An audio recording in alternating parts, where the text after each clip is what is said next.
ভক্তি ক্রম অনুযায়ী আমরা যে যত ভালোভাবে আমরা শ্রবণ করব,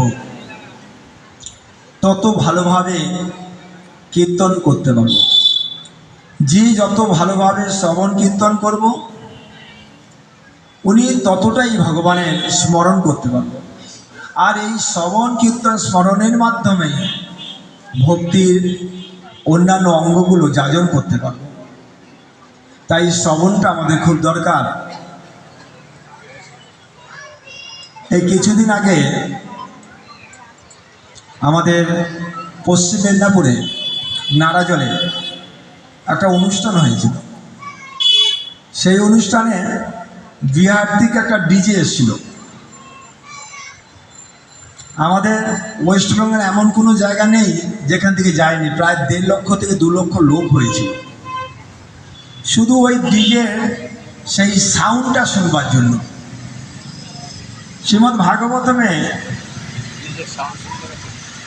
88,000 ঋষিদের প্রশ্নের উত্তরে সুত গোস্বামী পাদ বলছিলেন যে কলির অবস্থাটা কি হবে। মন্দাহা সুমন্দাহা, এদের আয়ু কম থাকবে আর বুদ্ধি কম থাকবে, আর কি রোগের দ্বারা উপদ্রব থাকবে। কেন নিয়ন্ত্রিত জীবনযাপন আমরা যদি না করি, অনিয়ন্ত্রিত জীবনযাপনের মাধ্যমে আমাদের কি হবে, আমরা ঠিকমতো ভজন সাধন করতে পারবো না।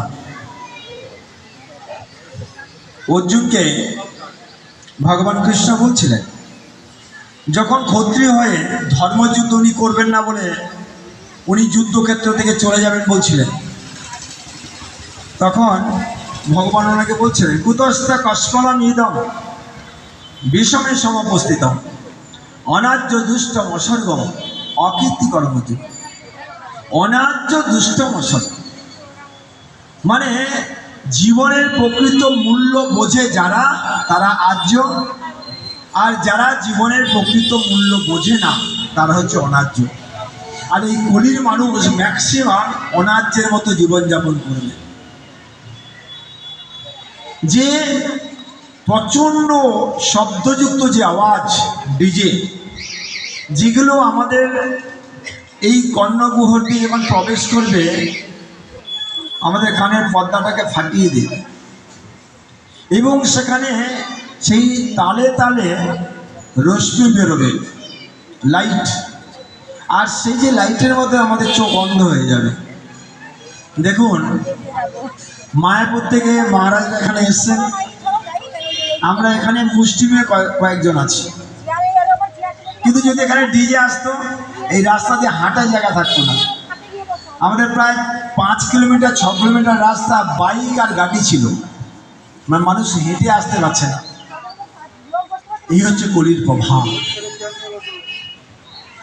এটাই হচ্ছে কলির প্রভাব। যেটা হওয়া উচিত, যেখানে ভাগবত কথা শোনা উচিত, সেখানে আমাদের উপস্থিতি কম থাকবে। আর যেখানে আমাদের শরীরের ব্যাধি আসবে, যেখানে ভাগবত কথা নাই, সেখানে লোক ভর্তি হয়ে যাবে। এই জন্য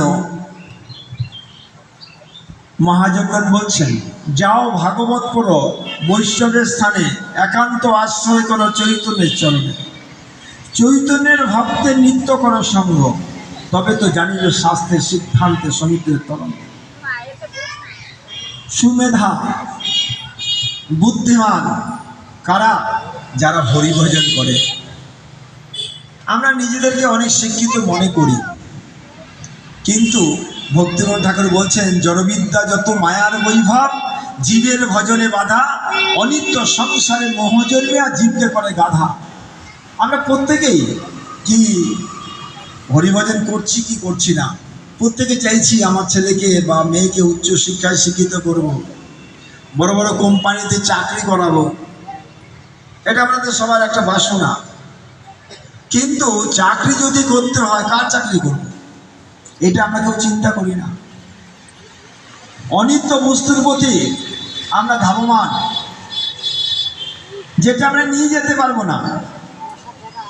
প্রত্যেকে ছেলেমেয়েকে কেউ ডাক্তার বানাতে চায়, কেউ উকিল বানাতে চায়, কেউ ব্যারিস্টার বানাবে, কেউ খেলোয়াড় বানাবে, কেউ ম্যানেজমেন্টে করবে, কেউ বিভিন্ন রকমভাবে করতে চায়। কটা মা বাবা আছে ছেলে মেয়েকে ভক্ত বানাতে চায়, যেটা বানালে তার তো মঙ্গল হবেই, তার বংশেরও মঙ্গল হবে, তার কুলেরও মঙ্গল হবে। প্রহ্লাদ মহারাজকে ভগবান নৃসিংহদেব বলছেন, হে প্রহ্লাদ, তুমি আমার জন্য অনেক কষ্ট করেছ, তোমাকে অনেক যন্ত্রণা স্বীকার করতে হয়েছে, তাই আমার কাছ থেকে কিছু বর চাও। দেখো, এখন যদি সাক্ষাৎ ভগবান এখানে আসেন আর এসে যদি বলে আমরা তোমাদের প্রতি খুব প্রসন্ন, আমি তোমরা যার যা ইচ্ছা তার বর চাও, আমরা কি চাইবো? অনেক কিছু, জনজাগতিক বস্তু আমরা চেয়ে বসবো। প্রহ্লাদ মহারাজ কি বলছেন, হে ভগবান নৃসিংহদেব, আমি এমনিতেই অসুর কুলে জন্মগ্রহণ করেছি, এই জড়জগৎকে ভোগ করা আমার প্রবৃত্তি এমনিতেই আছে, স্বাভাবিকভাবেই আছে, আমাকে আপনি পরুদ্ধ করবেন না, আমাকে আপনি পরুদ্ধ করবেন না। স্বর্গমধ্য পাতালের অধীশ্বর আমার পিতা হিরণ্যকশিপু, এক নিমিষের মধ্যে আপনি তাকে ফিনিশ করে দিয়েছেন। তাই এই জগতের কি বস্তু আছে যেটা আমি নিয়ে যেতে পারবো? তাই যদি বর কিছু দিতে হয়, যে গুরুপাদ পদ্ম আমাকে এই ভব অন্ধকূপ থেকে তুলেছেন, যে গুরুপাদ পদ্ম আমাকে সঠিক শিক্ষা দিয়েছেন, আমার সঙ্গে ভগবানের সঙ্গে পরিচয় করে দিয়েছেন, আমি সেই গুরুপাদ পদ্মের সেবা করতে চাই। যদি আপনি আমার প্রতি প্রসন্ন হন, যেন আমি হরিগুরু বৈষ্ণবের সেবা করতে পারি, এটাই আমাকে বর দিন। বলছে, এটা তো কোনো বরই নয়, তুমি কিছু চাও, নিজের জন্য কিছু চাও। হে নৃসিংহদেব, যদি আপনি আমার প্রতি এতই প্রসন্ন হন, তাহলে আপনি আমাকে এই বর দিন